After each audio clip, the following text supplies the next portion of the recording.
Dear Commissioner Schmidt, ladies and gentlemen, I am very glad and happy to welcome you all today in Luxembourg to the Bridge Forum Dialogue video conference on a very interesting topic today, the European Pillar of Social Rights Action Plan, a new step towards a stronger social Europe.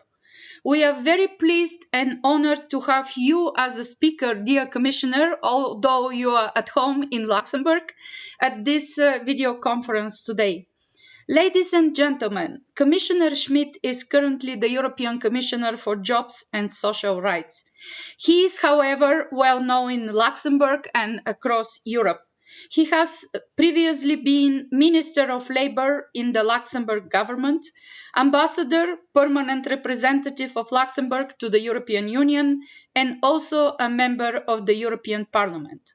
Among current Commissioner Schmidt's responsibilities is the development and implementation of an action plan to the European Pillar of Social Rights. European Pillar of Social Rights, dear ladies and gentlemen, is a key part of wider efforts to a stronger social Europe. It expresses the principles and rights essential for fair and well-functioning labour markets and social protection systems. It also aims at addressing the challenges that result from developments in society and the economy.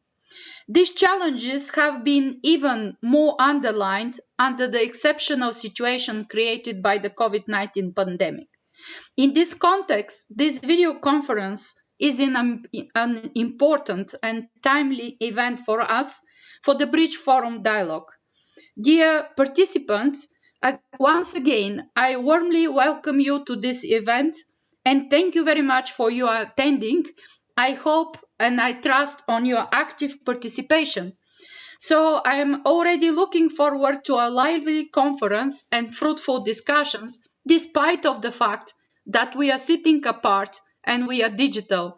So dear Commissioner, I will pass to you the floor. Welcome again. Thank you very much.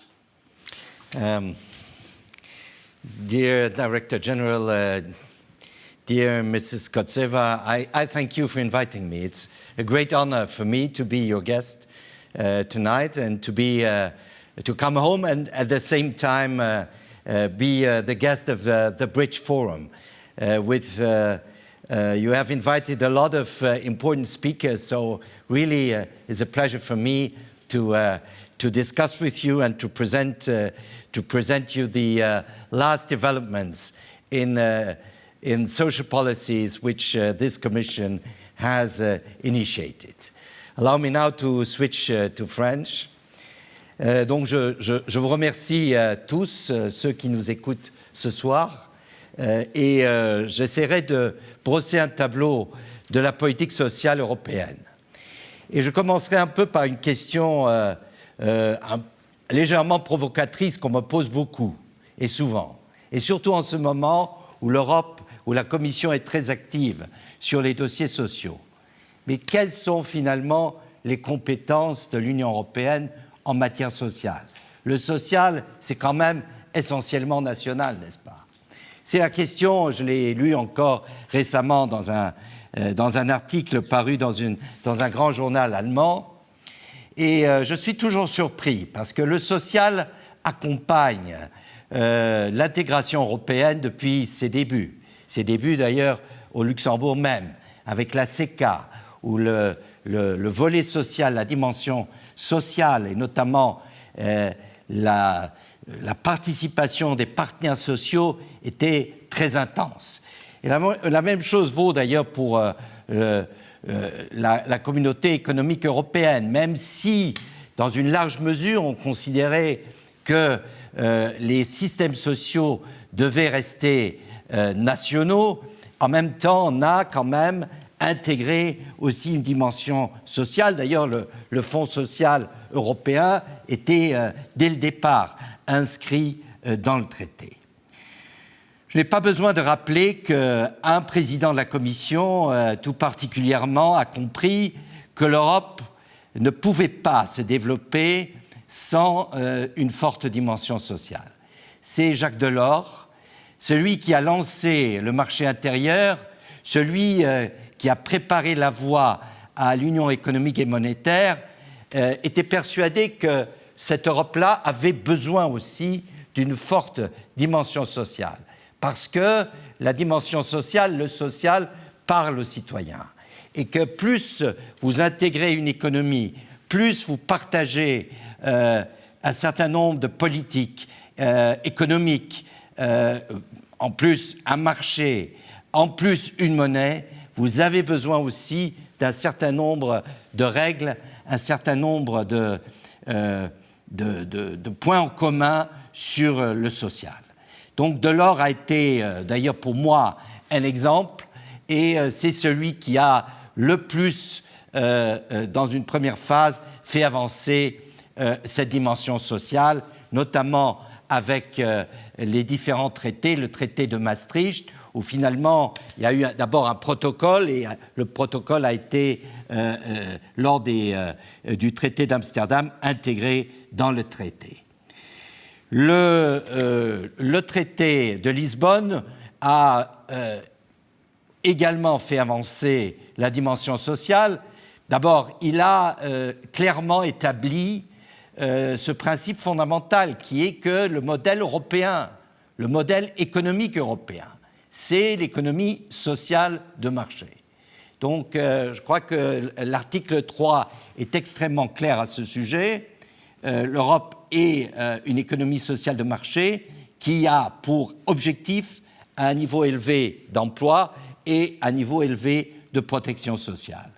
Et donc, c'est sur cette base-là que les politiques européennes, bien sûr très reliées aux politiques nationales, doivent s'élaborer.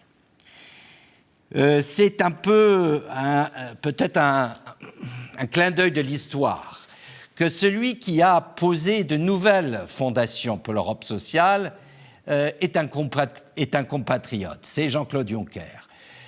Jean-Claude Juncker, qui a exercé beaucoup de fonctions, aussi au Luxembourg, il était ministre du Travail, comme moi. Il affirme d'ailleurs toujours que c'était son ministère préféré. Il a pris conscience que, avec la crise ou après la crise financière et économique, le social était resté un peu au bord.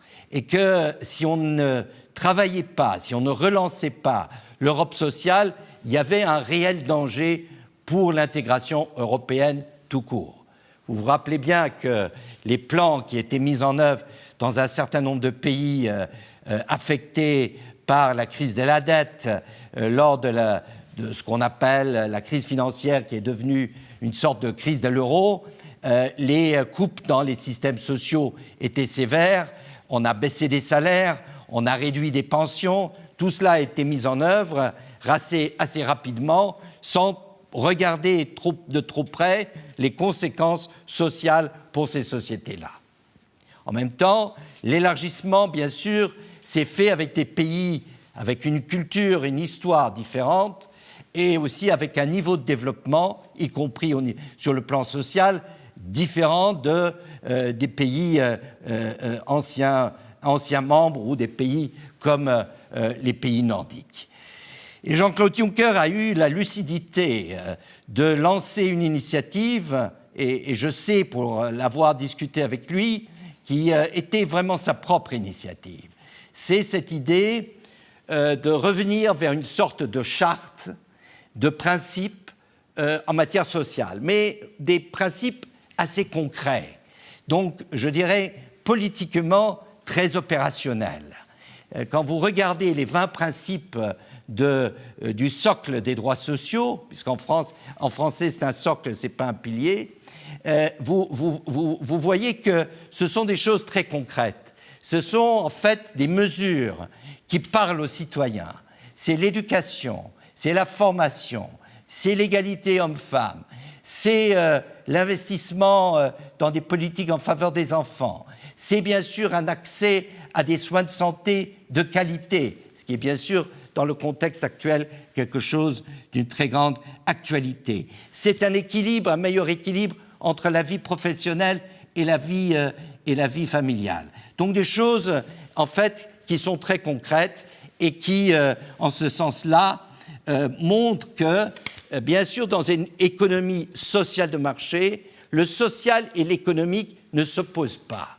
Et d'ailleurs, c'est à partir de là que la présidente von der Leyen a développé cette idée qu'il fallait maintenant, cette commission avait pour mission de relancer l'économie, et notamment la transformer fondamentalement, et j'y reviendrai, c'est le Green Deal, c'est le développement des nouvelles technologies avec tout ce qui tient au numérique, c'est la politique industrielle pour parfois combler le retard que l'Europe a eu à accumuler dans un certain nombre de technologies, mais en même temps aussi de développer cette dimension sociale qui était restée un peu le parent pauvre, avec l'exception peut-être de la commission Juncker, où un certain nombre d'initiatives avaient déjà été lancées. Et donc, comment est-ce que le renforcement, puisque quand vous lisez ma lettre de mission, j'ai la mission de renforcer la dimension sociale de l'Europe. Et comment faire ? Comment est-ce qu'on peut concrètement renforcer la dimension sociale de l'Europe ? La première chose, c'est de se référer au socle des droits sociaux, puisqu'il nous donne une panoplie de domaines où effectivement on peut améliorer, construire l'État social qui existe à des degrés divers, avec des traditions, des cultures différentes, mais malgré tout avec un fond commun dans tous les États membres de l'Union. Comment est-ce qu'on peut effectivement améliorer, adapter, moderniser cet État social qui est malgré tout quelque chose de très, très propre à l'Europe, avec peut-être quelques exceptions, et auquel malgré tout aussi les citoyens sont très attachés. D'ailleurs, juste pour vous citer, il y a eu il y a 3 semaines, je crois, au moment d'ailleurs quelques jours avant de présenter notre plan d'action, il y a eu un sondage qui a été fait auprès des citoyens européens dans tous les pays membres. Et on a demandé comment est-ce que vous voyez, comment vous, citoyens européens, vous voyez l'Europe sociale. Et les citoyens n'ont pas dit, vous savez, l'Europe sociale, ça n'existe pas, c'est l'État, c'est mon État national qui règle mes affaires sociales. Non, 88% des Européens, en moyenne, et partout, une grande majorité, dans tous les États, une forte majorité, ils ont répondu, pour moi, personnellement, donc personnellement, l'Europe sociale est très importante. Et donc, ça montre que les citoyens européens comprennent qu'en cette période de transformation profonde, de changement, et tout cela avec une pandémie en plus qui secoue quand même fondamentalement nos économies, mais aussi nos systèmes sociaux, et notamment exige beaucoup de nos systèmes sanitaires, que l'Europe a un rôle important à jouer. Et donc, je crois que c'est à partir de cette réflexion et à partir d'une réelle demande de la part des citoyens que cette commission s'est proposée de présenter un plan d'action sur le socle européen des droits sociaux. Je dirais juste une remarque, il y a aussi, et Jean-Claude Juncker, je crois qu'il a été très motivé par cela aussi, parce qu'il a bien senti qu'après la crise financière, on a vu monter les extrémismes et les populismes, et qui ont beaucoup joué, notamment sur cette image de l'Europe, se souciant finalement peu du bien-être social de ses concitoyens. Donc je crois que c'est aussi une réponse politique pour montrer que l'Europe, ce n'est pas ce monstre froid avec des règles qui s'imposent aux citoyens, mais c'est effectivement une communauté, une union qui met les citoyens en son centre. Maintenant, le plan d'action sur le socle européen des droits sociaux, qu'est-ce que c'est ? J'ai dit, le socle, ce sont 20 principes, et le plan d'action, c'est la traduction, en fait, des principes en actions concrètes, en politique concrète, en mesures concrètes. Alors, on m'a déjà posé la question, et quand est-ce que vous commencez à mettre en œuvre ces actions ?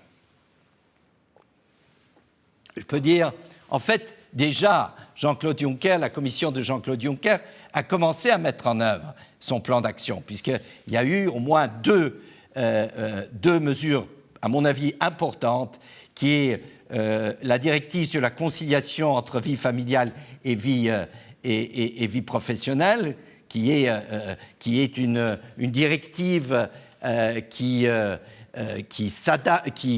répond à un besoin de notre monde du travail, et notamment aussi du rôle des femmes dans le monde du travail, des hommes et des femmes, mais particulièrement aussi des femmes. Et puis une deuxième mesure que j'aimerais relever, c'est un texte sur les conditions transparentes et prévisibles, des conditions de travail transparentes et prévisibles, qui essaye au moins dans un début de régler les relations de travail, les contrats de travail, qui essaie aussi, du moins, d'approcher cette situation des nouvelles formes de travail, que certains appellent souvent, et je crois à juste titre, des formes plutôt précaires du travail. Voilà. Donc, nous-mêmes, nous avons tout de suite lancé un certain nombre d'initiatives avant, finalement, d'adopter le plan d'action, et une des mesures les plus discutées, c'est bien sûr la proposition de directive sur les salaires minimums, et j'en dirai un mot un peu plus tard. Donc, voilà le plan d'action. Quels sont les éléments phares du plan d'action? Puisque, en fait, le plan d'action, ce n'est pas pour les 2 ans à venir, ce n'est même pas jusqu'à la fin du mandat de cette commission. Nous avons voulu situer ce plan d'action dans une perspective plus longue, c'est-à-dire cette commission et la prochaine, donc jusqu'en 2030. Nous avons pris l'exemple sur la fameuse stratégie 2020 qui avait été lancée encore par la commission Barroso. Et donc, nous avons fixé quelques objectifs phares. Pourquoi des objectifs phares? Parce que finalement, les États membres ont besoin aussi de ces objectifs pour mobiliser leurs forces, pour mobiliser aussi leur capacité de réforme et d'adaptation. Et le premier objectif phare, évidemment, c'est l'emploi. Et quand nous avons commencé à travailler sur le plan d'action, puisque nous avions lancé un premier document qui a été discuté dans le public, c'était avant la pandémie. Mais malgré tout, nous étions conscients que l'emploi devenait un enjeu majeur. Pourquoi? Parce que, évidemment, même s'il y a eu une constante amélioration du niveau d'emploi, et juste avant la pandémie, nous avions atteint le niveau le plus élevé en matière de nombre d'emplois dans l'Union européenne, nous savions qu'avec les transformations du Green Deal, la transformation verte, qui comporte un certain nombre de changements profonds dans des secteurs comme le charbon, comme l'industrie automobile, éventuellement dans l'industrie sidérurgique, etc., bien sûr, cela comporte des changements profonds aussi au niveau de la composition de l'emploi. Et donc, le premier objectif, c'est comment préserver, comment garantir l'emploi. Et nous avons fixé un objectif qui est 78% pour le taux d'emploi. Nous passons donc la précédente stratégie de 75% à 78%. Ce n'est pas ultra ambitieux, mais il faut savoir que c'est une moyenne. Il y a des pays qui sont déjà au-dessus, qui sont au-dessus de 80%. Il y a des pays qui sont à peine à 70%. Donc il faut un effort collectif de tous les pays membres de l'Union européenne pour améliorer leur taux d'emploi. Comment est-ce qu'on améliore son taux d'emploi? D'abord en mettant plus de gens au travail et surtout beaucoup plus de femmes, parce que nous voyons qu'il y a beaucoup de pays encore où le taux d'emploi des femmes est extrêmement faible. Donc un sous-objectif de cet objectif, c'est améliorer le taux d'emploi féminin. Et nous savons que si vous demandez une augmentation, si vous essayez d'obtenir une augmentation du taux d'emploi féminin, cela veut dire aussi investir dans des systèmes de garde d'enfants, mais aussi investir dans l'égalité homme-femme. Et cette commission est très axée sur la présidente, et nous avons d'ailleurs une commissaire en charge de l'égalité, égalité homme-femme et autres égalités, et donc d'investir beaucoup plus dans l'égalité homme-femme et promouvoir celle-ci au niveau du monde du travail, puisque nous avons d'ailleurs récemment adopté une directive sur la transparence salariale, parce que nous savons que, hélas, bien que ce principe soit inscrit dans le traité de Rome 57, le principe égalité salariale entre hommes et femmes, nous n'y sommes pas encore. Nous sommes à 14% en moyenne de différence, avec des différences allant parfois jusqu'à 30% dans certains États membres. Donc voilà un aspect social extrêmement important, à la fois pour l'Europe dans son ensemble, mais aussi pour effectivement avoir une Europe plus respectueuse de l'égalité. Et d'ailleurs, c'est le principe numéro 2 du socle des droits sociaux. Donc ça, c'est l'emploi. Bien sûr, l'emploi des jeunes, je dirais un mot là-dessus, mais qui est important pour promouvoir des politiques d'emploi actives. Nous venons d'ailleurs de lancer une initiative importante pour gérer l'après-crise sur les marchés du travail, que nous avons appelée EASE, et pour effectivement créer de la mobilité sur le marché du travail, mais en même temps donner cette sécurité auquel les travailleurs européens ont droit et à laquelle ils aspirent. Bien sûr, contexte de changement, de transformation technologique dans tous les domaines, cela veut dire investir plus dans les hommes et les femmes, investir plus dans les compétences. Parce que nous constatons aujourd'hui que les taux de chômage sont relativement élevés en Europe et qu'en même temps, vous avez des situations où des entreprises qui cherchent à embaucher ne trouvent pas les profils adéquats. Donc, investir plus dans les compétences, et c'est un objectif de requalifier, mieux qualifier et aussi qualifier tout au long de la vie professionnelle. C'est un objectif que nous avons fixé. Nous pensons qu'au moins 50% de tous les travailleurs devraient avoir une requalification, une meilleure qualification une fois par an. Nous sommes aujourd'hui à 30% des travailleurs. Et surtout, les moins qualifiés sont ceux qui bénéficient le moins des requalifications. Et nous savons que souvent, ces transformations technologiques touchent les moins qualifiés. Ce sont les emplois les moins qualifiés qui sont les plus menacés.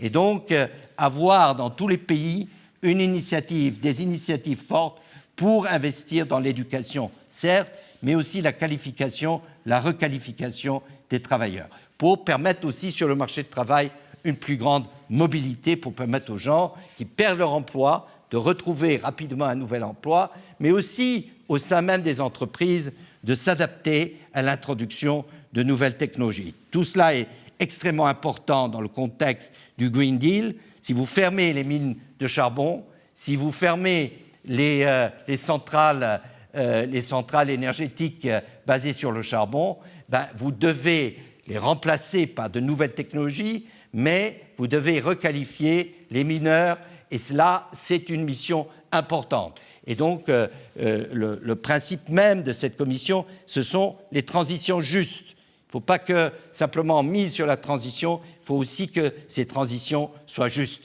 Nous avons tous encore en mémoire les restructurations des années 70-80 qui ont affecté beaucoup de régions en Europe, et certaines régions d'ailleurs ne se sont pas relevées de ces restructurations. Nous ne voulons pas en fait condamner des régions, notamment charbonnières, mais il y en a plein d'autres. L'automobile est en pleine évolution, mais il y a plein d'autres perspectives. J'ai assisté il y a 2 semaines, je crois, à une conférence, à une réunion avec les ministres français de l'économie avec le ministre allemand et d'autres ministres, ainsi que le commissaire Breton et le vice-président Šefčovič, sur les batteries. Bien, l'Europe a découvert que les batteries, c'est essentiel pour réussir notamment le passage à l'électromobilité. Et donc, il y a, je crois, une vingtaine de projets industriels pour la batterie. Mais le souci principal, et je l'ai lu encore il y a 2 jours dans un journal, dans une interview d'un des industriels, pour ne pas le nommer, de Total, c'est est-ce qu'on va trouver les talents, est-ce qu'on va trouver les compétences pour passer à l'électromobilité, pour passer à la production des batteries. On a besoin d'ingénieurs, on a besoin de techniciens, on a besoin d'ouvriers qualifiés. Donc, investir dans les compétences, c'est je dirais, un des projets phares de cette commission. Et le troisième élément central, c'est la cohésion sociale, notamment après l'expérience de la précédente crise et compte tenu des déchirements que provoque cette pandémie. C'est la lutte contre la pauvreté. Parce que l'Europe, continent riche par excellence, continent qui a malgré tout un système de protection sociale le plus élaboré, je dirais, en comparaison avec plein d'autres régions dans le monde, il faut constater malgré tout que la pauvreté est là, elle existe, même si on peut toujours discuter sur la mesure de la pauvreté, et Madame la directrice générale en sait quelque chose, que c'est toujours un débat, que, étant luxembourgeois, bien sûr, on est pauvre différemment que dans un pays où le salaire médian est un 5e, ou voire moins du salaire médian luxembourgeois. Mais la pauvreté, elle est là. C'est une forme d'exclusion. Elle va ensemble d'ailleurs avec une croissance des inégalités aussi dans nos sociétés, comme d'ailleurs dans beaucoup d'autres sociétés développées. Et je me rappelle très bien, j'ai vu que Madame Lagarde était aussi votre invitée. Et Madame Lagarde, déjà quand elle était au FMI, a beaucoup parlé des inégalités et du problème des inégalités, d'un point de vue social, mais aussi d'un point de vue économique. Et l'OCDE a, comme le FMI d'ailleurs, ont fait des études pour montrer que les inégalités croissantes qu'on voit exploser un peu partout, notamment aux États-Unis, on l'a vu de façon assez flagrante, les inégalités finalement excluent et sont dangereuses politiquement, mais sont également négatives pour le développement économique. Parce que la pauvreté, les inégalités n'encouragent pas l'investissement dans l'éducation, la formation, l'adaptation aux nouvelles technologies. Et donc, la pauvreté, c'est à la fois un projet social, c'est un projet pour la cohésion sociale, mais c'est aussi un projet économique pour finalement assurer aux sociétés européennes une plus forte cohésion et un degré d'innovation plus élevé. Parce que condamner des enfants à la pauvreté, c'est finalement renoncer à des talents potentiels. Parce que finalement, ils n'ont pas l'égalité des chances qu'ils méritent. Et c'est pour ça que la lutte contre la pauvreté, avec des mesures très ciblées, est pour cette commission également importante. Et d'ailleurs, nous avons lancé la semaine dernière une initiative importante c'est une garantie pour les enfants. Et cette garantie pour les enfants, là aussi, est très concrète. Elle part de la réalité.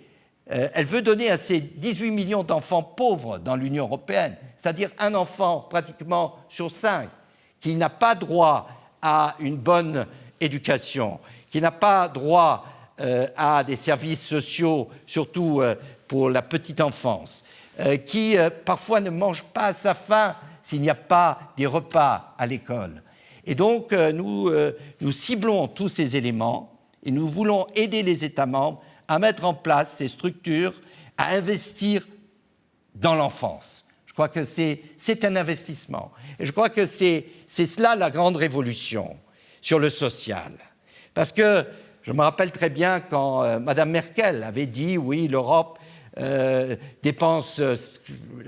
représente 40% ou 50% des dépenses sociales et ne représente que moins de 20% du PIB mondial et 7% de la population. Et c'est toujours cette simplification, le social c'est une dépense. Non, souvent le social, pas toujours peut-être, mais souvent le social c'est un vrai investissement.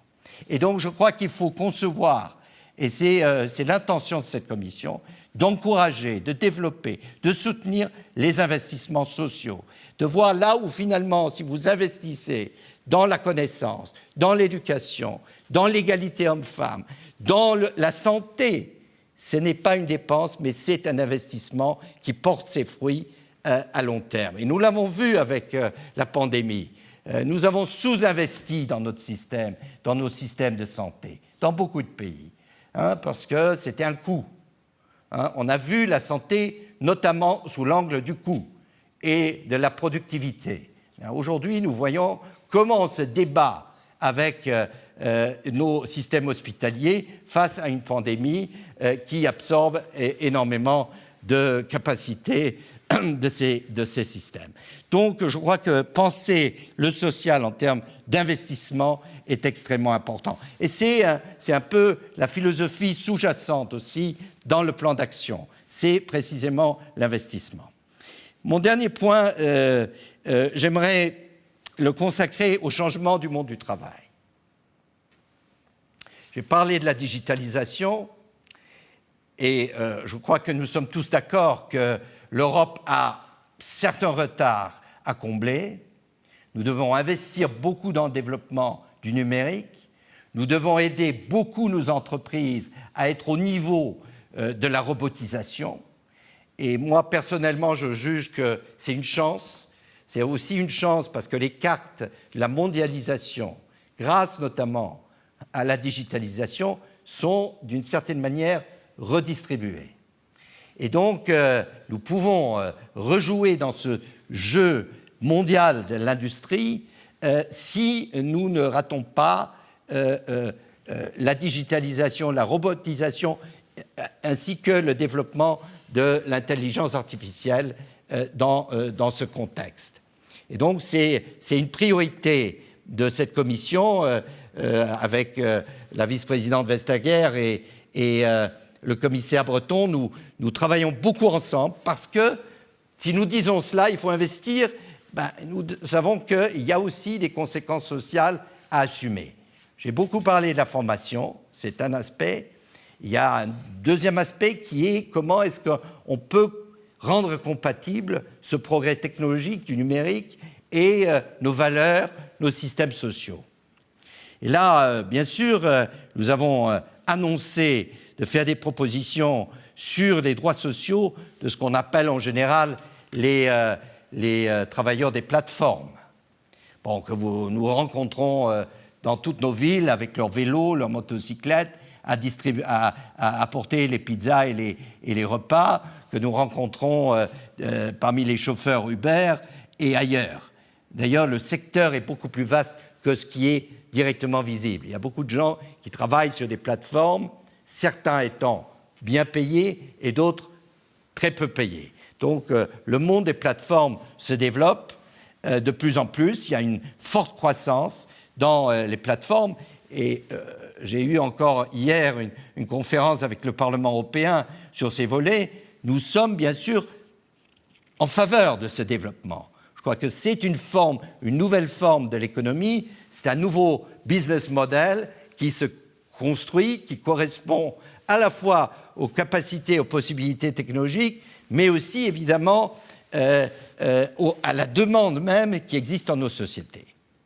Mais en même temps, ce modèle, ce business model, pose un certain nombre de questions du point de vue social. Et nous savons qu'un peu partout, il y a des jugements par les tribunaux qui classifient les travailleurs des plateformes, les considérant plutôt comme des travailleurs, des workers, pour employer le mot anglais, plutôt que des self-employed, des auto-entrepreneurs. Donc, pourquoi, bien sûr, les plateformes ne les considèrent pas toutes, mais beaucoup, comme auto-entrepreneurs, parce que, bien sûr, ils n'ont pas les coûts sociaux qui sont liés au statut de travailleur. Ils ne payent ni assurance maladie, ni assurance pension, ni assurance accident. Donc, ils ne donnent pas le minimum, le salaire minimum, ni d'ailleurs d'autres prestations obligées par les lois. Et donc, nous voulons que cette nouvelle économie que nous favorisons se développe non pas à côté de notre système social que nous avons construit au fil des décennies, au fil de plus de 100 ans finalement. Et il faut que cette nouvelle économie incorpore aussi cette dimension sociale. Ça, c'est un élément important, et donc la Commission a d'ailleurs maintenant saisi les partenaires sociaux pour évaluer dans quelle direction on pourrait trouver des solutions. Et nous avons en permanence des échanges, y compris d'ailleurs avec les plateformes, pour voir comment on peut concilier flexibilité d'un côté, mais aussi droits sociaux de l'autre.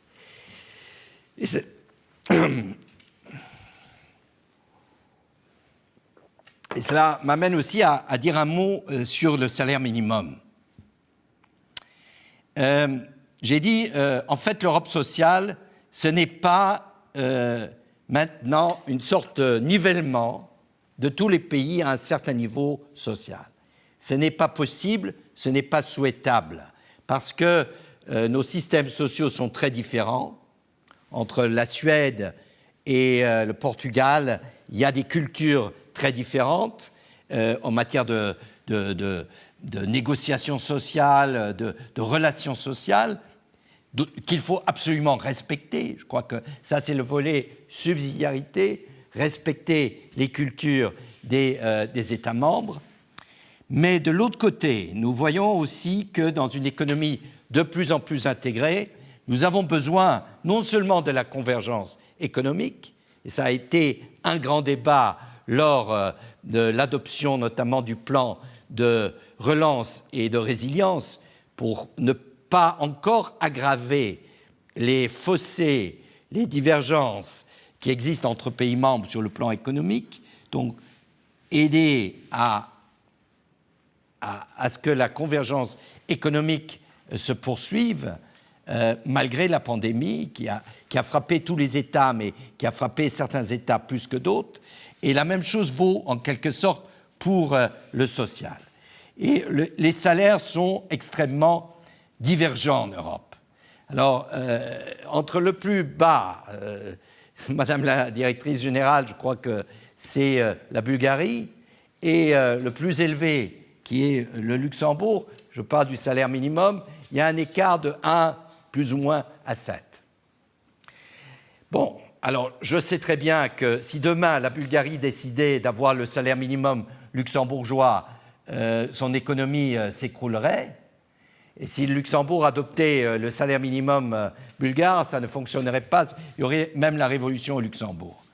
Et donc, il faut travailler sur la convergence progressive, prenant en compte un certain nombre de critères, là, bien sûr économiques, sociaux, coût de la vie, etc.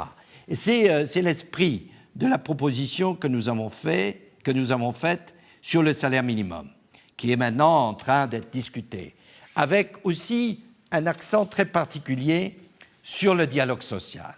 Et ça, c'est une dimension, à mon avis, très, très importante et qui nous relie à la fois à Jacques Delors, à sa vision du social. C'est lui qui a lancé le dialogue social ou relancé le dialogue social à l'époque dans la Communauté économique européenne, mais qui nous relie aussi à l'idée d'une économie sociale de marché. Parce qu'un des piliers de l'économie sociale de marché, c'est précisément le dialogue social.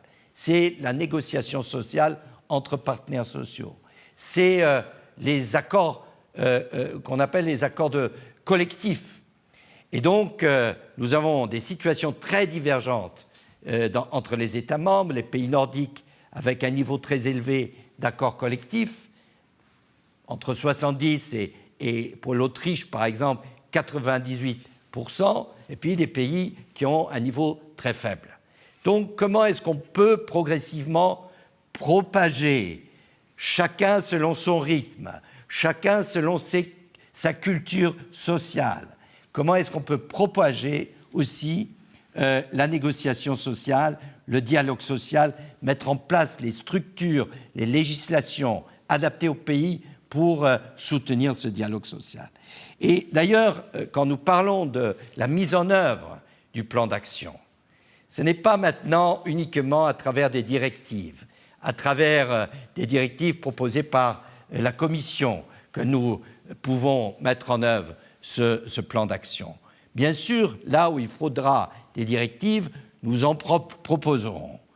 Mais il faut aussi que dans les États membres se développe cette culture pour renforcer la dimension sociale. La Commission peut y aider, notamment à travers le scoreboard social, avec un certain nombre d'objectifs. J'en ai nommé 3, mais il y en a plein d'autres dans le scoreboard. En encourageant les partenaires sociaux aussi à négocier des accords.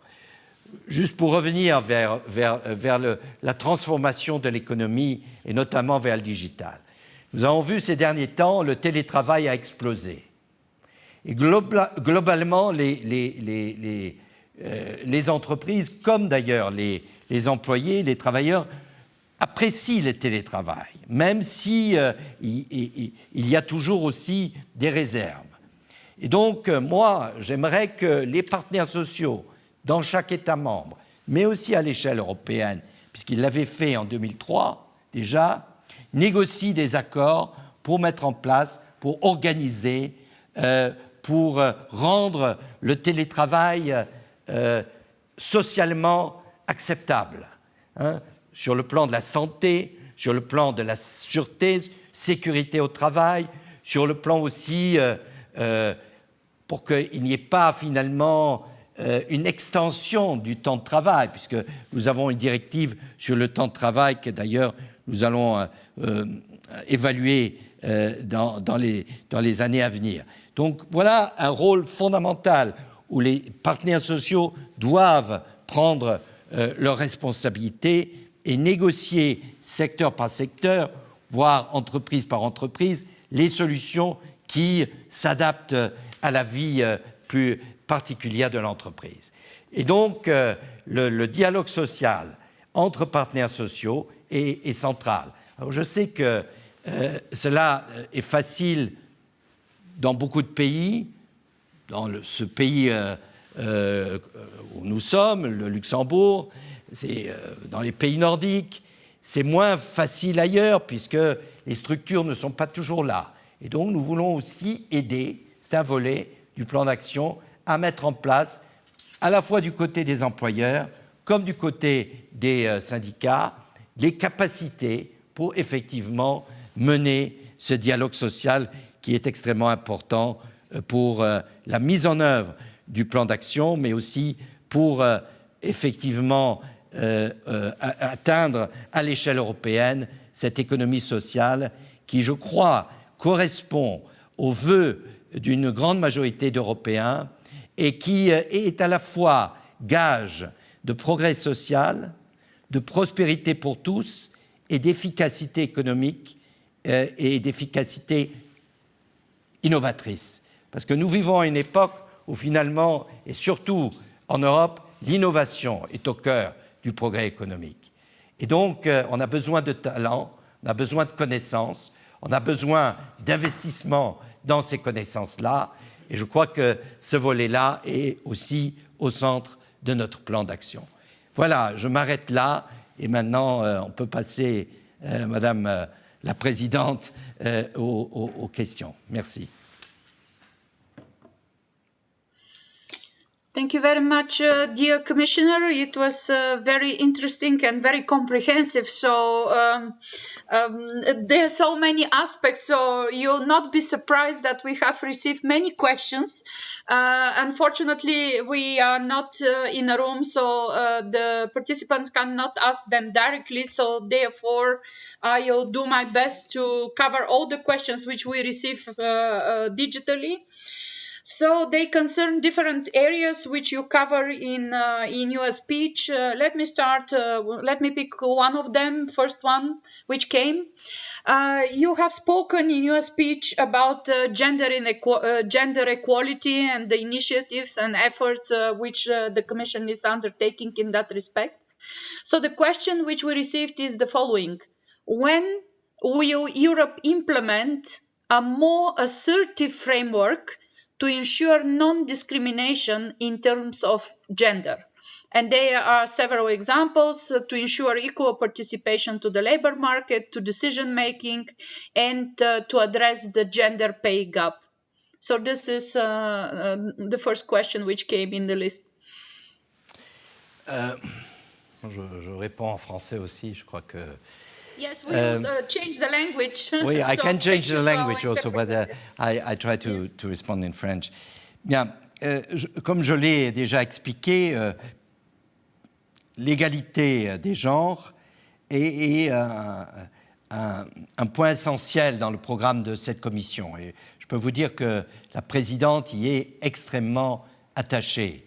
Et d'ailleurs, nous avons une commissaire, Helena Dalli, qui travaille d'arrache-pied sur tous ces aspects d'égalité, mais aussi de non-discrimination, puisque nous avons d'autres formes de discrimination dans nos sociétés.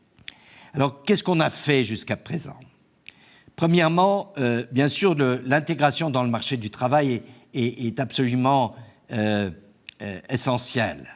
Et j'ai dit, bon, c'est à la fois permettre aux femmes d'assumer pleinement leur rôle dans le marché du travail, dans l'économie. Et nous savons tous que si vous n'avez pas de bonnes infrastructures, notamment pour les enfants, il y a beaucoup de femmes qui hésitent de travailler plein temps ou n'osent pas entrer sur le marché du travail. Donc ça, je crois, investir plus dans ce qu'on appelle child care, early child care, à un prix abordable et extrêmement central. D'ailleurs, ça, c'est un objectif que l'Union européenne s'était fixé en 2002, je crois, à Barcelone. Donc, c'était un objectif qu'on appelle d'ailleurs l'objectif de Barcelone. Il faut peut-être investir encore davantage. Certains pays ont fait d'énormes progrès. Par exemple, l'Allemagne a fait d'énormes progrès. Certains pays aussi, qu'on appelle toujours nouveaux membres, avaient des structures d'accueil assez avancées. Donc, je crois qu'il faut continuer à travailler là-dessus, sur les congés parentaux, égalité entre hommes et femmes, parce que, bien sûr, si les femmes prennent le congé parental et pas les hommes, bon, l'inégalité après dans les carrières souvent apparaissent à ce niveau-là. Donc ça, c'est un premier volet. Le deuxième volet, c'est bien sûr l'égalité salariale. J'en ai parlé.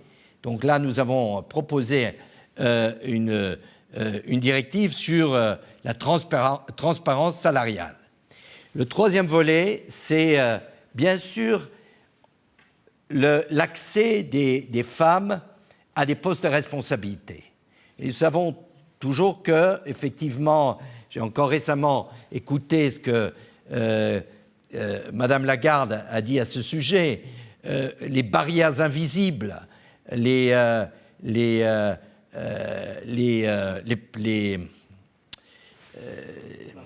plafonds de verre qui existent.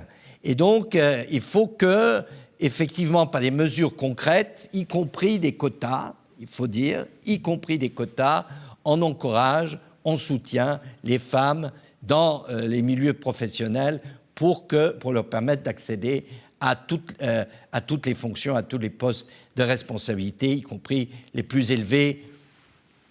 La Commission a fait beaucoup d'efforts, je crois.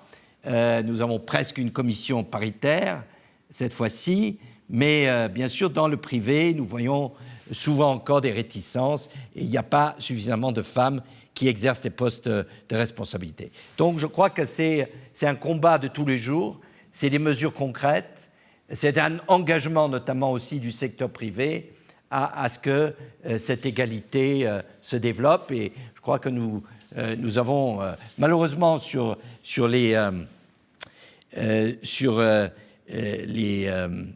promotion des femmes à des postes de responsabilité, notamment dans les conseils d'administration, une des précédentes commissions avait fait des propositions qui a été bloquée par un pays, notamment au Conseil, ce que je regrette beaucoup, et j'espère toujours que ce pays pourra lever son opposition pour qu'on puisse avoir aussi du côté européen cette incitation à garantir et à promouvoir cette égalité dont nous avons absolument besoin.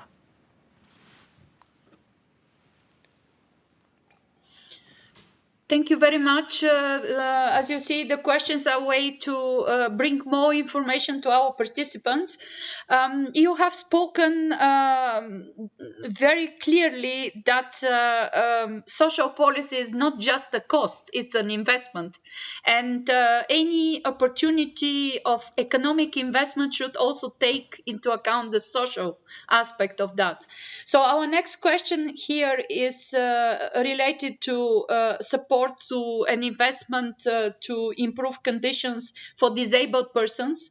So the particular question is, how is the Next Generation EU funding and the Resilience and Recovery Fund in practice is going to support investment in better services for disabled people? For example, that online services become fully accessible for disabled persons, and how the Commission could influence the member states that they spend this unprecedented funding which will be available to ensure a sustainable change in this respect, better conditions for disabled persons. Bien, juste peut-être une remarque avant de passer à ce point très important. Le plan de relance et de résilience prévoit en fait un certain nombre de volets d'investissement.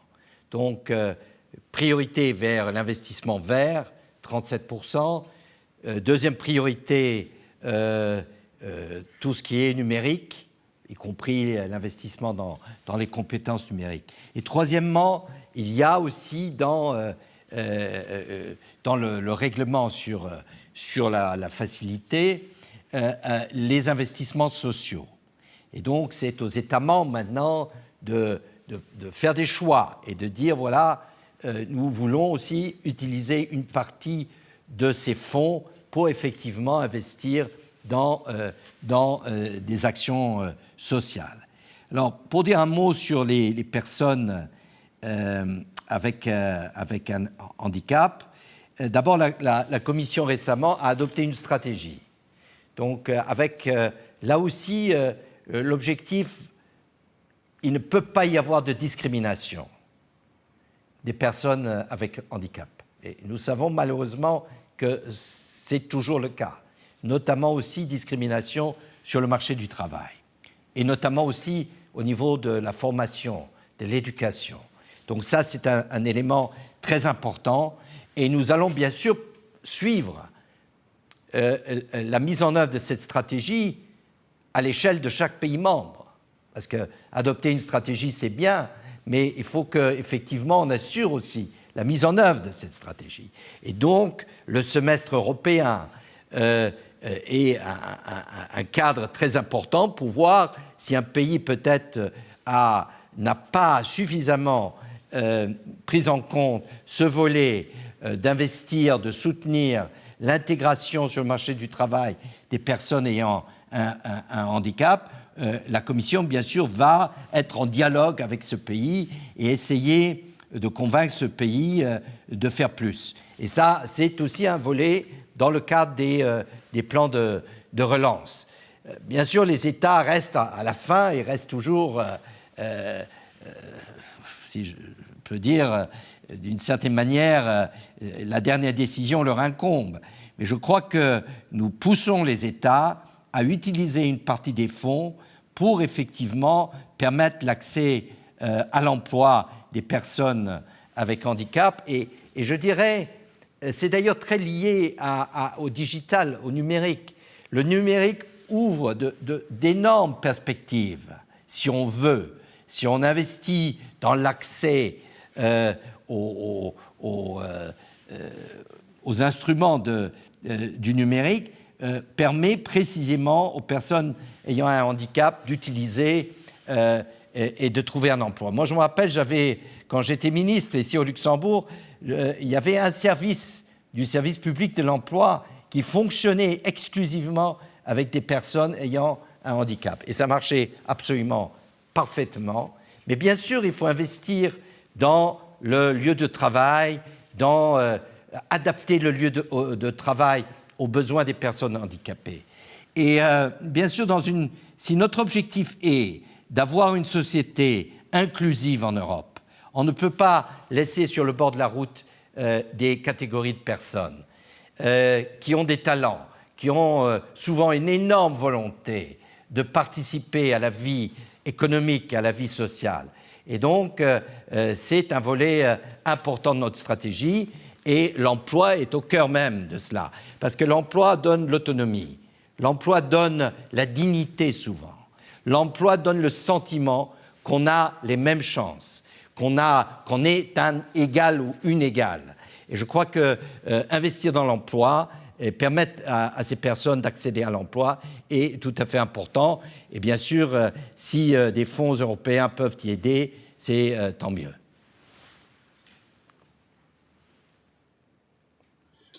Thank you very much. Let's stay a bit on this topic of inclusive society.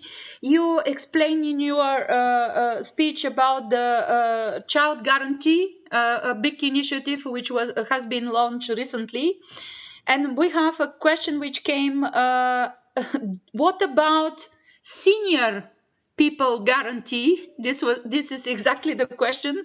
Having in mind that the population in Europe is aging, the workforce is getting old. So what about seniors in terms of in the intentions of the Commission? Bien, je crois que effectivement, c'est une question très importante compte tenu de la démographie en Europe et des besoins de nos économies. Alors, je ne sais pas si on va lancer une senior guarantee, parce qu'on a une youth guarantee, une child guarantee. Est-ce qu'il faut lancer une senior guarantee? Je ne sais pas. Mais il faut des mesures concrètes. Il faut des mesures concrètes. Alors, quelles peuvent être ces mesures? La première, je crois, c'est déjà ce qu'on fait sur la formation. Je connais la situation des personnes seniors sur le marché du travail, et notamment quand il y a des licenciements. Et parce que souvent, les personnes qui ont une plus grande ancienneté ont des salaires plus élevés, donc on essaye un peu de les pousser vers la porte. Et donc, il faut qu'effectivement, on réorganise la vie professionnelle des gens. Et d'abord, on doit la réorganiser par la formation tout au long de la vie. Bien sûr, si vous n'avez jamais fait autre chose que ce que vous faisiez quand vous avez commencé votre vie professionnelle, quand vous arrivez à 50 ans, et il y a des difficultés, ou peut-être votre emploi disparaît parce que le progrès technique ou l'entreprise est en difficulté, ou il y a des changements, il est très difficile après de commencer à vous requalifier.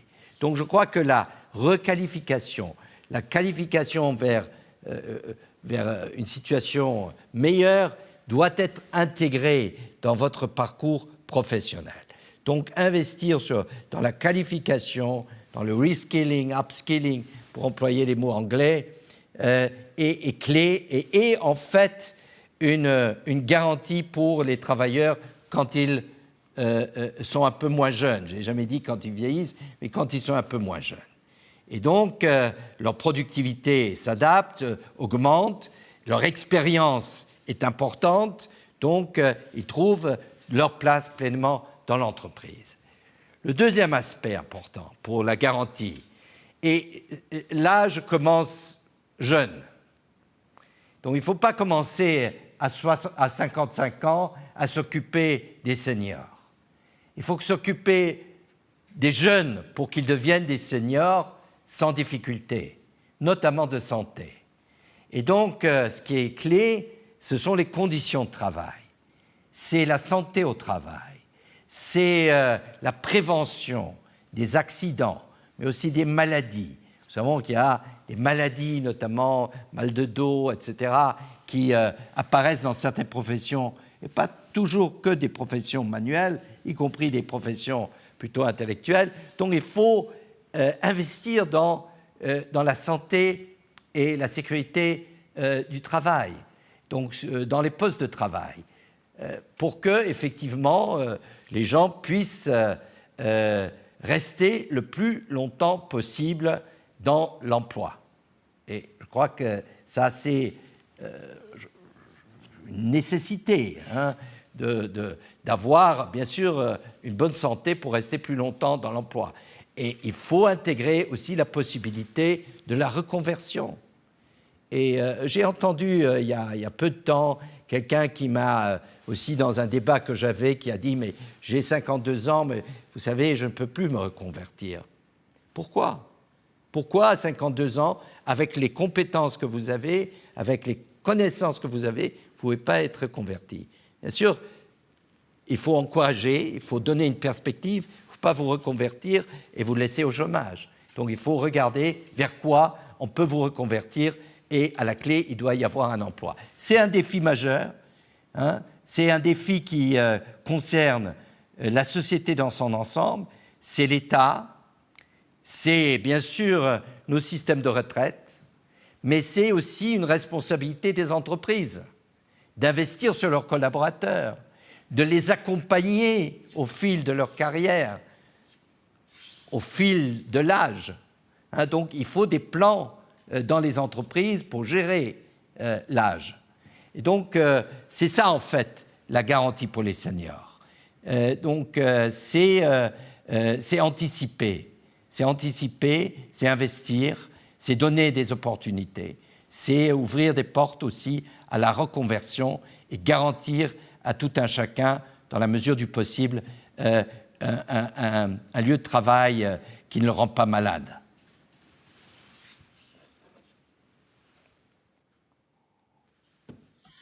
Okay, thank you very much. So I think that your last words made a nice transition to a couple of questions which we have related to the impact of digitalization, and they are linked to social policy. COVID-19 has shown that digital revolution brings opportunities, but it also indicated that it brings digital divide. It could create inequalities, for example, in terms of schooling and education. So the question is, how will the European Pillar of Social Rights support inclusiveness in terms of digitalization? Or how it will guarantee that inequality and digital divide will not be growing? Bien, nous avons ce que vous appelez un digital divide avec l'âge. J'en ai parlé maintenant. Permettre aux travailleurs, mais ça va plus loin d'ailleurs que les travailleurs, puisque c'est un problème aussi de société, mais permettre aux travailleurs d'acquérir les connaissances numériques indispensables, puisque maintenant, pratiquement tous les métiers ont une composante, une dimension numérique. Les machines sont toutes des machines numérisées. Donc, permettre aux travailleurs d'acquérir ces connaissances, ces compétences numériques. C'est un investissement colossal qu'il faut faire, et c'est pour cela d'ailleurs que nous avons fixé cet objectif des 50% de personnes qui doivent au moins une fois par an avoir accès à des formations tout au long de leur vie. Ça, c'est le premier point. Donc, le deuxième, c'est bien sûr miser sur la jeunesse. Bien sûr, on pense toujours que la jeunesse maîtrise toutes les techniques numériques. Oui, pas suffisamment, je dirais. Il faut former plus d'experts, plus d'ingénieurs, plus de codeurs parce que l'économie en a besoin. On évalue à entre 700 000 à 1 million de personnes, de postes vacants qui ne trouvent pas les profils avec les connaissances numériques nécessaires. Donc je crois qu'il faut investir dans ces formations-là, notamment pour les jeunes, reconvertir des jeunes, leur donner ces connaissances-là, me paraît essentiel. Et la garantie de la jeunesse que j'avais contribué dans le temps à mettre en route, maintenant on l'a relancée, on l'a améliorée, et d'ailleurs on a intégré ce volet numérique dans la garantie pour la jeunesse. Donc que chaque jeune peut ou devrait avoir une amélioration de ses connaissances numériques.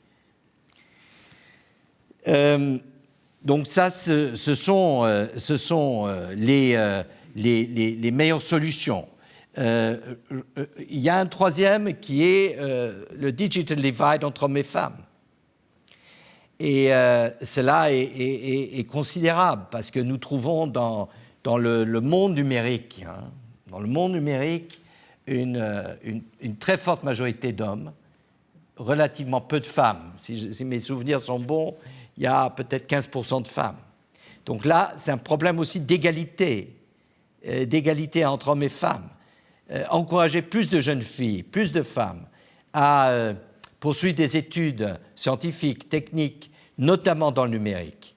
Je crois pour que, effectivement, cette division, ce divide soit corrigé rapidement. Donc, je crois que si nous voulons effectivement promouvoir l'Europe comme un endroit au monde à la pointe des technologies, et nous n'avons pas, notamment des technologies numériques, et nous n'avons pas le choix, puisque si nous ne le faisons pas, nous allons perdre en fait notre position, notre compétitivité, notre capacité innovatrice par rapport aux Américains et surtout par rapport aux Chinois et quelques autres pays comme l'Inde, par exemple. Je crois qu'il faut investir énormément dans la formation numérique et sortir des sentiers battus aussi.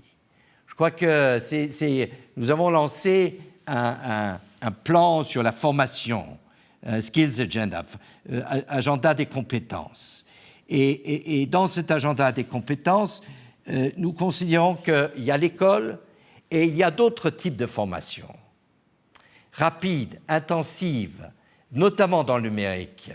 Nous connaissons tous des exemples, comment des gens qui a priori n'avaient pas des antécédents dans ce domaine peuvent effectivement acquérir des niveaux de qualification élevés grâce à ces formations très ciblées, très pratiques, très poussées, qui exigent une chose, c'est de la motivation, mais qui, à la clé, ont un emploi. Moi, j'ai lancé des initiatives comme cela au Luxembourg. Je connais une série d'initiatives comme cela dans plein de pays, que ce soit en Roumanie, comme en France, comme en Allemagne. J'ai eu un entretien récemment avec un des dirigeants d'un grand constructeur automobile en Allemagne. Il forme chaque année 2000 personnes sur les technologies numériques. Et ils ne forment pas que des gens qui ont des diplômes déjà d'ingénieurs, etc. Non, ils prennent aussi des gens qui auparavant étaient sur les chaînes de montage, mais peut-être l'emploi va disparaître, pour les former sur les technologies numériques. Et ça marche très bien, parce que c'est pratique, parce que les gens savent aussi qu'une fois terminées ces formations, ils peuvent accéder à un emploi, et pas à n'importe quel emploi, un emploi de qualité. Parce qu'on parle toujours de l'emploi. Oui, il y a de l'emploi, il y a aussi des emplois précaires, notamment beaucoup de jeunes qui sont dans des emplois précaires, mais ce que nous essayons d'encourager, c'est des emplois de qualité, c'est des emplois qui comportent aussi des salaires décents et des conditions de travail décentes. Voilà. Thank you very much. Let's continue with the impact of digital on the pillar of social rights. We have still two questions related to that aspect. The first one, you mentioned as well that the COVID-19 in particular has accelerated or showed the opportunity or benefits of teleworking, but it also indicates that in the future we will have a so-called hybrid working place where part of the people will work from home, part of the people will be in the office. And you mentioned that it's foreseen to revise the working time directive. You mentioned about your initiative to have a social dialogue on this change. But the question is, could you elaborate a bit more upon your views on harmonization or changing even the other elements of the legal framework to prepare Europe for hybrid way of working, and how flexicurity will be ensured in these efforts to have flexibility and security? Well, yes, it's one question, but in fact there are many aspects, yeah, as in most of the questions which we have got. Well, yes. I would say that what is described in this question is already happening.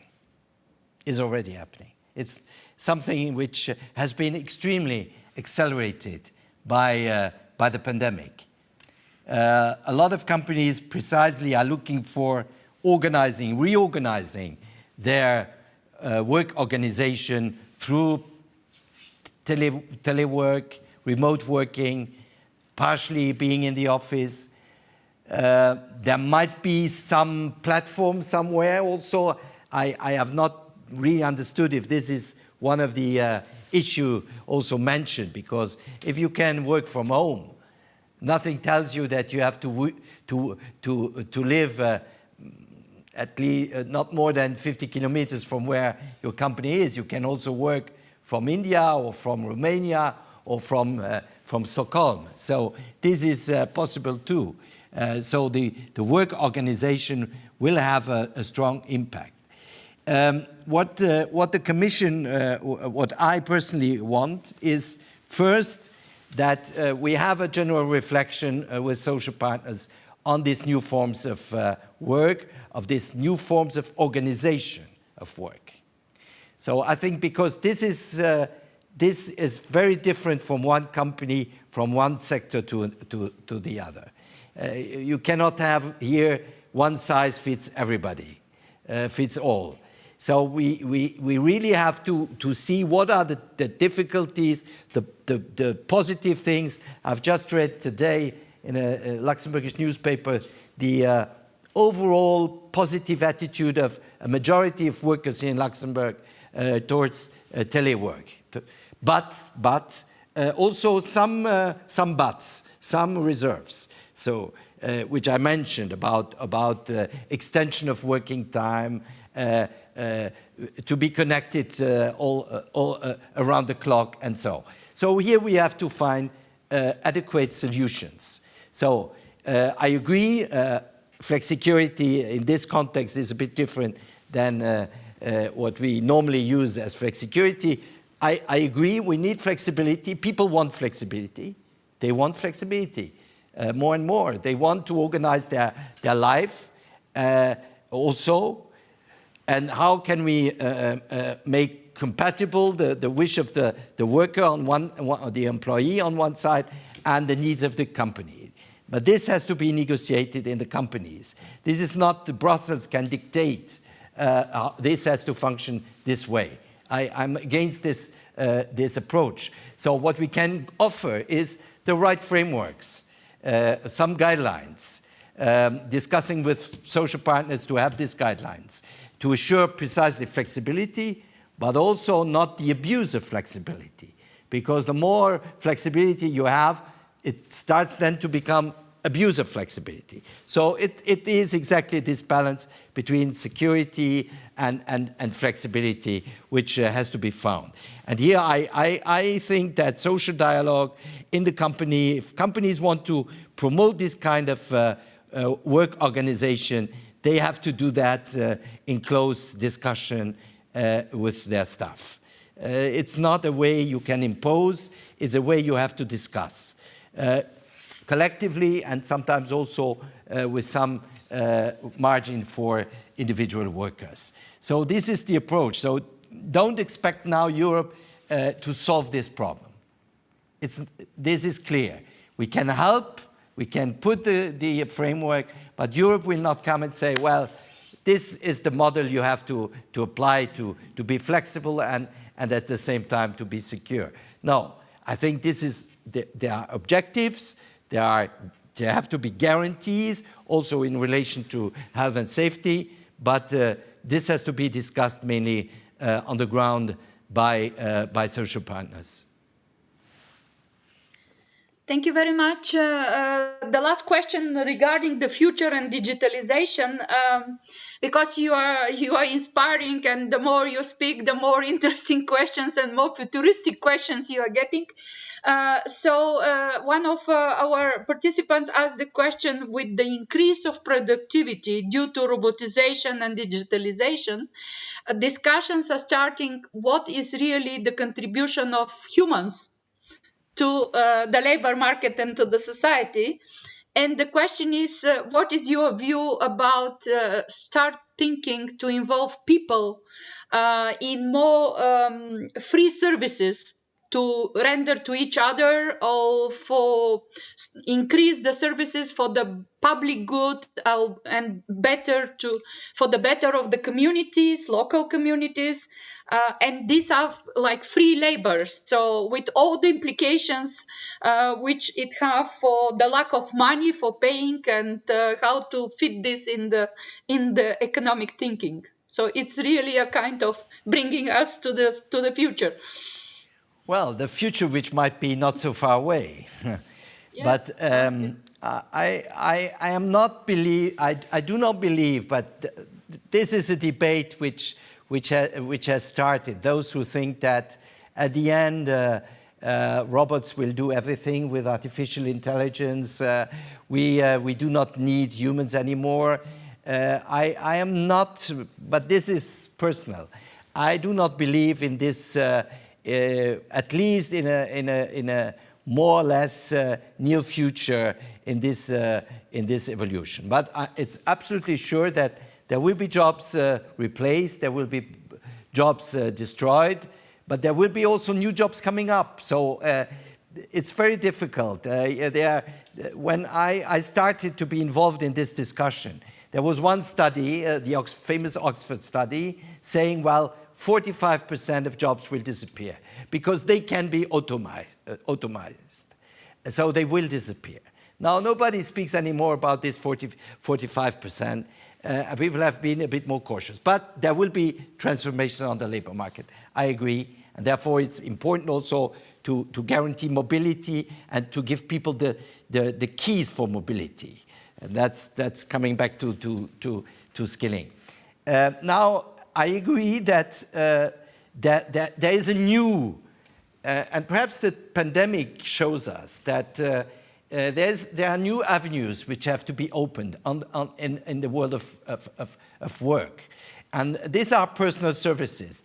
These are social activities in our society. Because what would be dangerous is that we are just technologically or technology-oriented society, and that the individual and the social, the collective interests are completely neglected.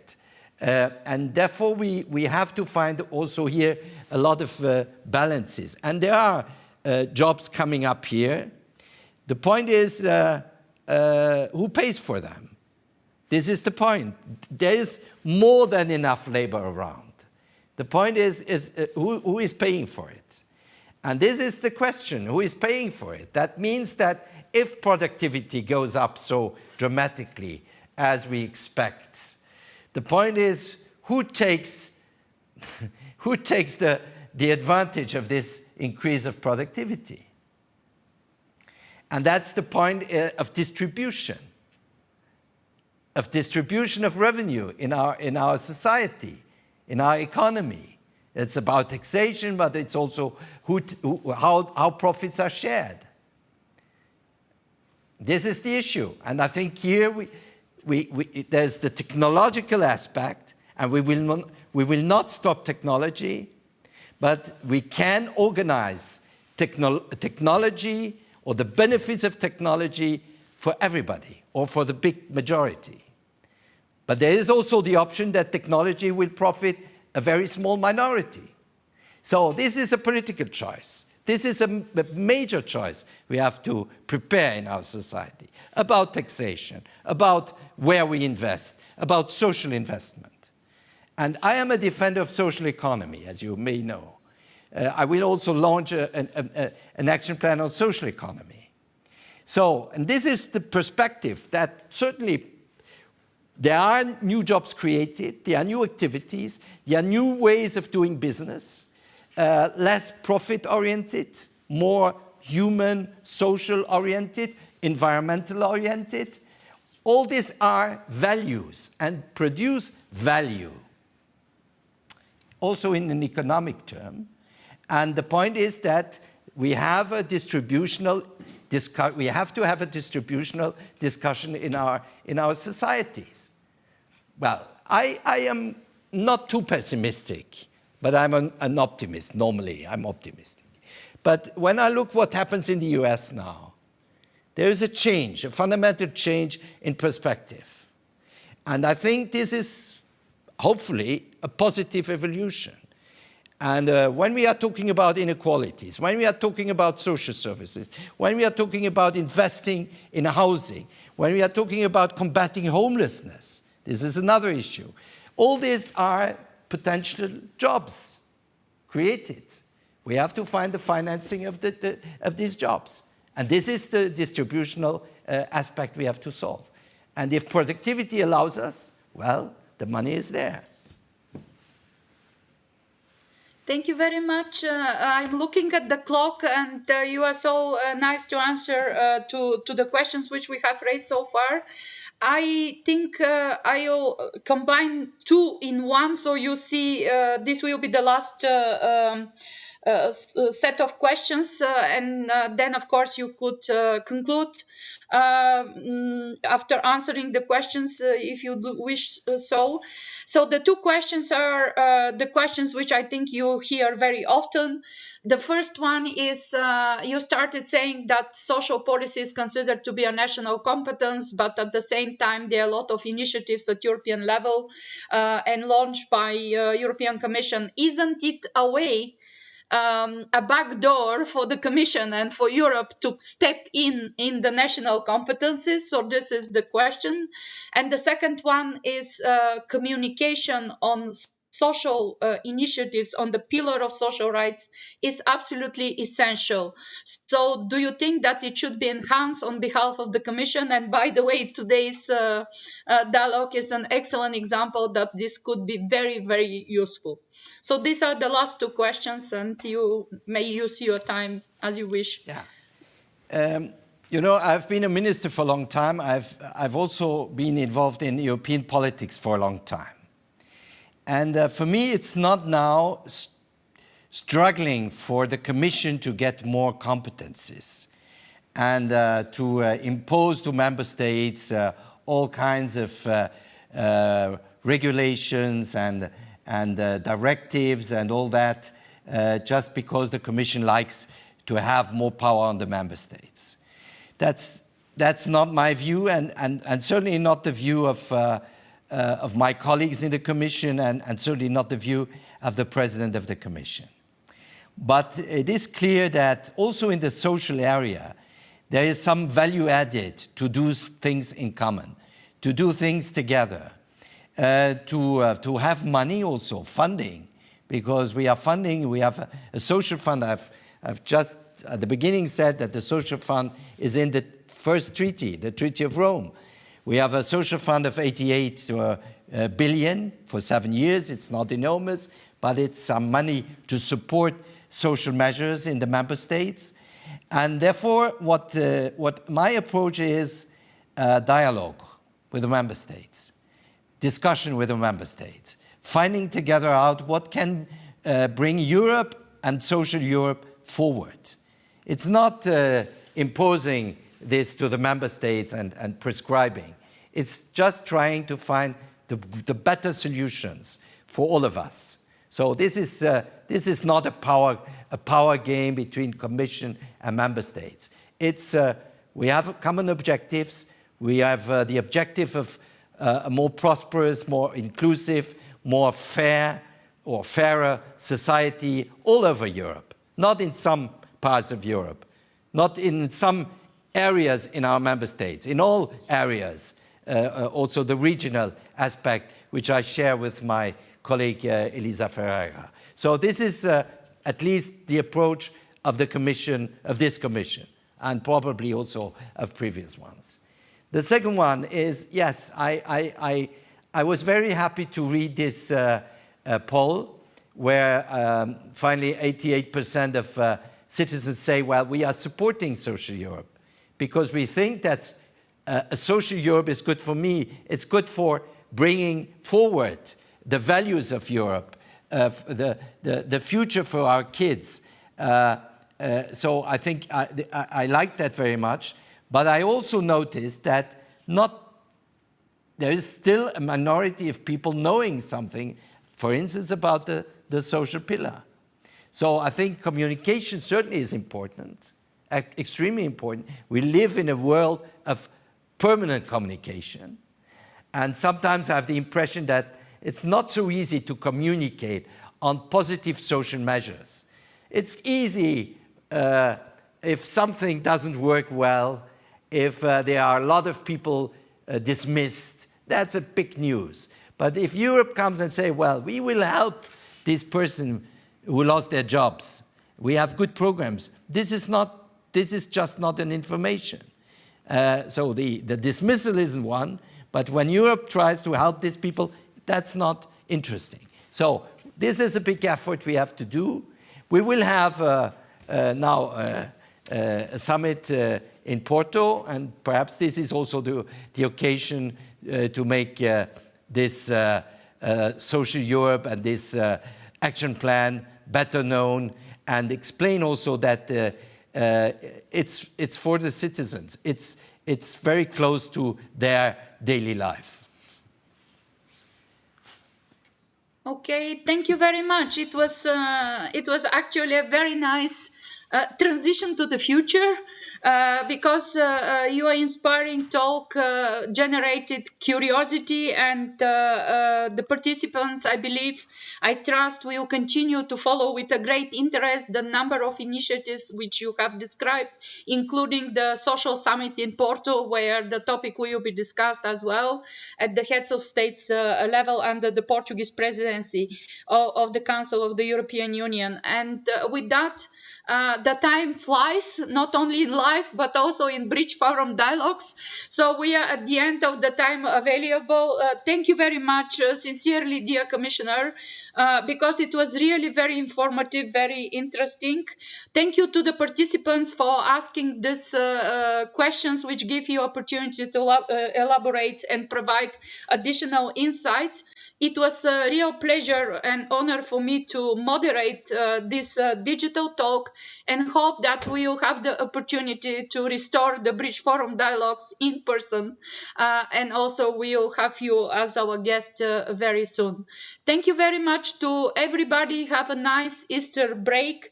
And with that, I would like to close the conference. Merci. Thank you very much.